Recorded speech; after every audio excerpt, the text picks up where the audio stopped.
So ఇందాక మీరు అన్నారు ఫ్రెండ్స్ కూడా మీ డ్రైవ్ చూసి అడగకపోతే ఎలా మనం ఉన్నాను వాళ్ళే ఎదురుగా వచ్చి మరి దే పుష్ డ్యూ అనేసి. మామూలుగా మనకి ఇండస్ట్రీలో అడిగితేనే తక్కువ, అసలే ఆర్టిస్టులు ఎక్కువ. అడిగితే కనెక్షన్స్ త్రూ వచ్చేవి ఉంటాయి, మనం వచ్చేవి ఉంటాయి. సో ఇది ఎక్కడ మిస్ అయ్యారు మీరు? అంటే మీరు ఎప్పుడు ఇంత లాంగ్ జర్నీలో వెళ్ళి ఐఎమ్ హియర్ అని పుట్టప్ చేసిన సిచ్యువేషన్స్ ఏంటి? అదేనండి, అంటే ఇప్పుడు మనకి పర్సనాలిటీ, ఇప్పుడు నేను యాక్టర్ కాబట్టి యాక్టర్ అనేది మర్చిపోను. ఇప్పుడు మన అందరికి పర్సనాలిటీ ట్రైట్స్ ఉంటాయి. కొంతమందికి పెట్టే గుణం ఉంటుంది, కొంతమందికి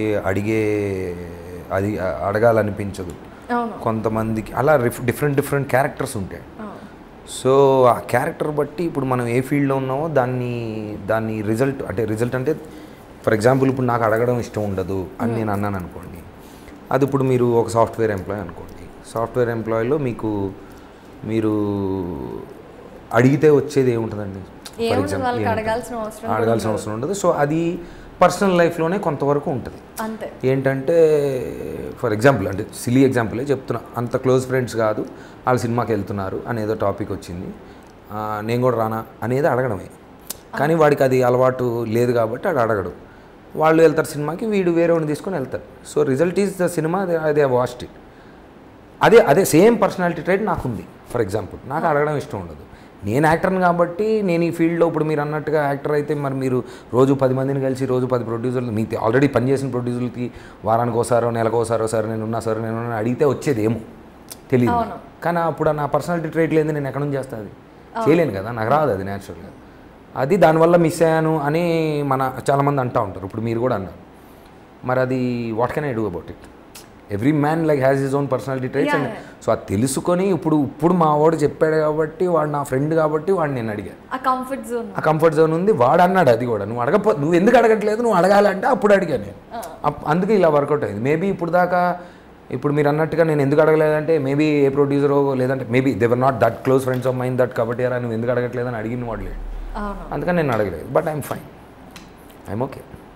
ఎవరి కాళ్ళు వాళ్ళ పర్సనాలిటీలో ఉన్న పాజిటివ్ నెగిటివ్స్తో, దానివల్ల వచ్చిన రిజల్ట్స్తో వాళ్ళ లైఫ్ని వాళ్ళు డీల్ చేస్తూ ఉంటారు.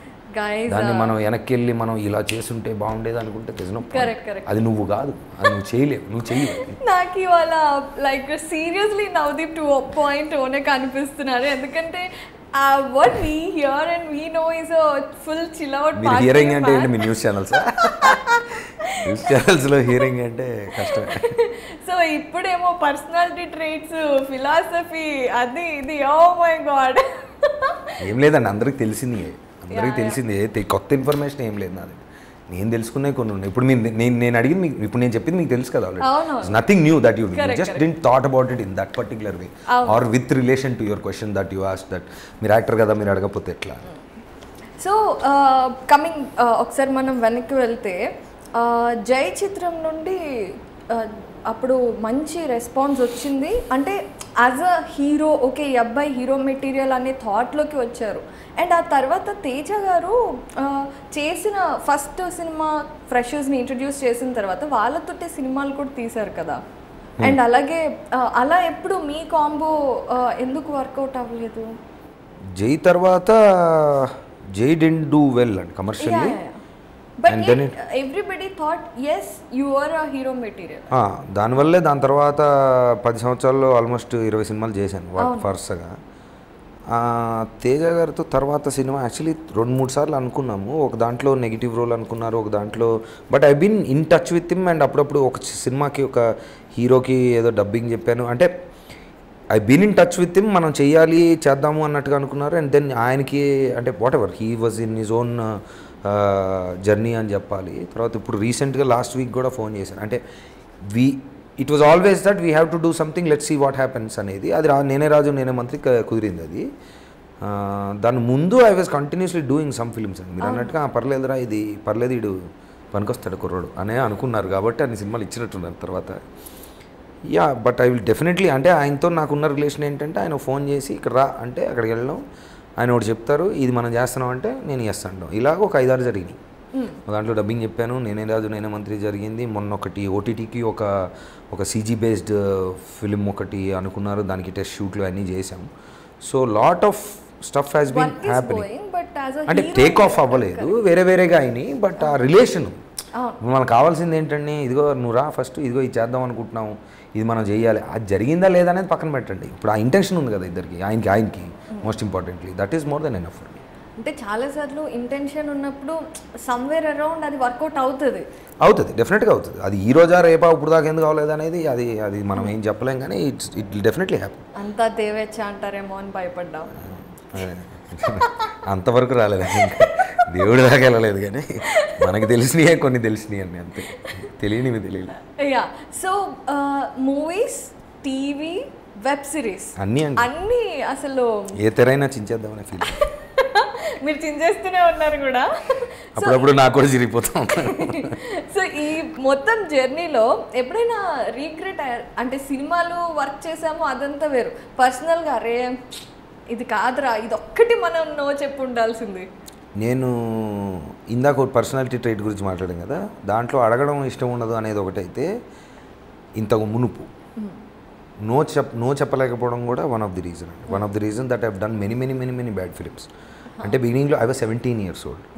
ఆఫ్టర్ తేజ గారు అయిపోయిన తర్వాత, జై అనే సినిమా అయిపోయిన తర్వాత, మీరు చెప్పినట్టు ఆ గురోడు పనికి వస్తాడు అని తర్వాత నాకు వచ్చిన ఆఫర్లో, వద్దండి ఇది బాగోదు అని చెప్పి చేసిన సినిమాలు చాలా ఉన్నాయి.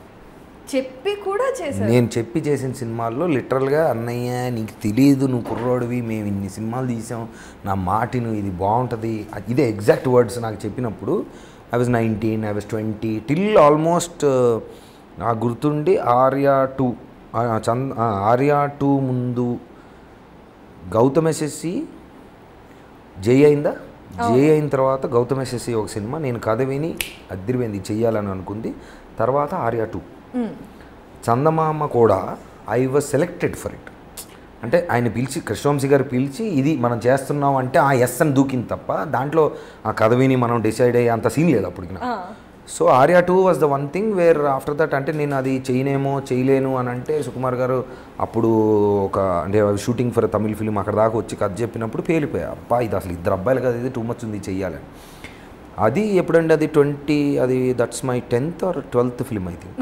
ఈ మధ్యలో ఉన్నాయి చాలా వాటిల్లో, అంటే యాగం, పోరంబోకు లాంటివి కథ విని బాగానే ఉంది చేద్దాం అనుకున్నాను.